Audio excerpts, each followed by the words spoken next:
இதய தெய்வம் புரட்சித் தலைவி அம்மா அவர்கள் மறைந்து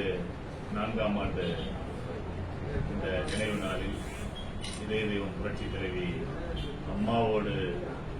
நான் அமர்ந்து பேசிய நினைவுகள் என் மனதை உறுத்துகிறது. இதய தெய்வம் புரட்சித் தலைவி அம்மாவிடம் இதுபோன்ற பேசைக்கு முன்புறம் உட்கார்ந்து பேசும்பொழுது நான் பேச நினைத்தேன்.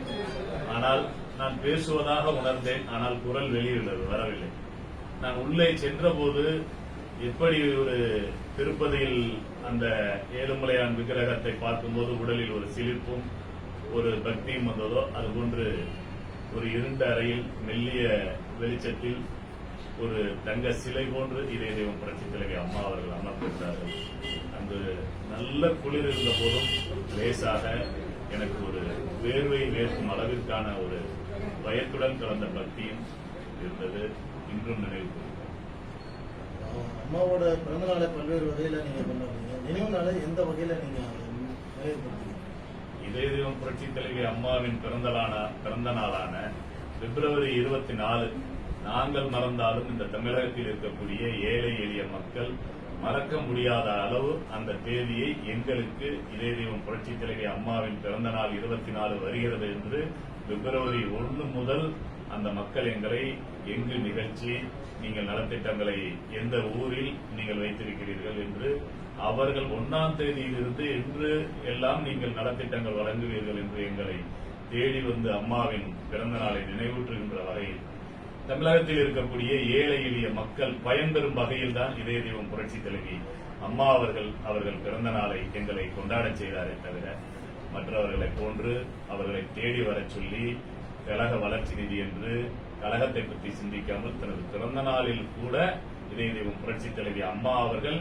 உங்களால் முடிந்த கிளை செயலராக இருந்தாலும் தொண்டராக இருந்தாலும் ஏதேனும் ஒரு பொருளை ஏழை எளியவர்களுக்கு கொடுத்து என் பிறந்த நாளை கொண்டாடுங்கள் என்று சொல்லியிருக்கிறார். அந்த பிறந்த நாளை இன்னும் எங்கள் உயிர் இருக்கும் வரை அனைத்து இந்திய அண்ணா திராவிட முன்னேற்ற கழக தொண்டன் படிப்படியாக இளைஞன் தொண்டனாக மறுபடி இளைஞர்கள் இந்த கட்சியில் வளர வளர இந்த கட்சி இருக்கும் வரை இந்த கட்சியில் அனைத்து இந்திய அண்ணா திராவிட முன்னேற்ற கழக வேஷ்டியை கட்டி உழைக்கின்ற தொண்டன் அவர்கள் இறுதி வரை இதய தெய்வம் புரட்சித் தலைவி அம்மாவின் 1000 ஆண்டு பிறந்த நாள்களையும் இப்படி ஏழை எளிய மக்களின் பயன்பெறும் வகையில் தான் நாங்கள் கொண்டாடுவோம். அதே போல நினைவு நாள் வருகிறது. நினைவு நாளில் அத்தனை அனைத்து இந்திய அண்ணா திராவிட முன்னேற்ற கழக கொடிக்கம்பத்திலும் அந்தந்த கிளையிலும் இதய தெய்வம் புரட்சித் தலைவி அம்மாவின் திருவுருவ படத்தை வைத்து அந்த ஊர் பொதுமக்களையும் குறிப்பாக தானாக கூடக்கூடிய பெண்களையும் வைத்து இதய தெய்வம் புரட்சித் தலைவி அம்மா அவர்களுக்கு பூசை செய்து ஒரு தெய்வத்திற்கு எப்படி படையல் போடுவார்களோ அப்படி இதய தெய்வம் புரட்சித் தலைவி அம்மாவின் அந்த படத்திற்கு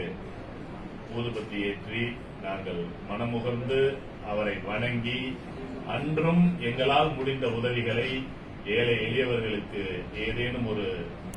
அன்று அந்த ஏழை எளியவர்களுக்கு ஏதேனும் ஒரு உதவியை செய்துதான் அந்த நினைவு நாளையும் நாங்கள் போற்றி வணங்கிக் கொண்டிருக்கிறோம். ஆக இதய தெய்வம் புரட்சித் தலைவி அம்மா அவர்கள் இந்த மண்ணில் வாழும் வரை இதய தெய்வம் புரட்சித் தலைவி அம்மா தன் உடலை கூட தன் உடலில் இருக்கக்கூடிய நோய் தன் உயிரை பிரித்து